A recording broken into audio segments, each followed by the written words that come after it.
রাজ্যে সম্পূর্ণ অরাজকতা চলছে। সব ক্ষমতা বিজেপি ও মথার হাতে গোনা কয়েকজন নেতার হাতে চলে গেছে। চলছে মাফিয়া রাজ। মঙ্গলবার সাংবাদিক সম্মেলনে এমনই অভিযোগ সিপিএম এর রাজ্য সম্পাদক জিতেন্দ্র চৌধুরীর। সাংবাদিক সম্মেলনে উপস্থিত ছিলেন প্রাক্তন মন্ত্রী মানিক দে সহ অন্যান্য নেতারা। সাংবাদিক সম্মেলনে রাজ্যের বিভিন্ন ঘটনাবলীর প্রেক্ষাপট তুলে ধরেন তারা।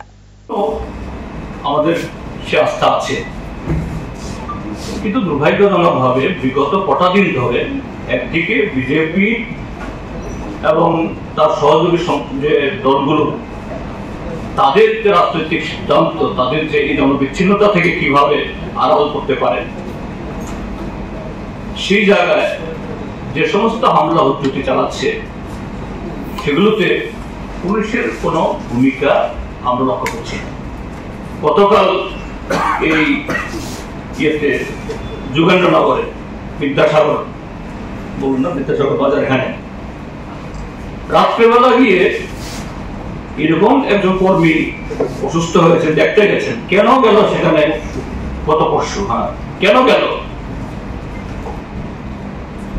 মহিলারা গিয়ে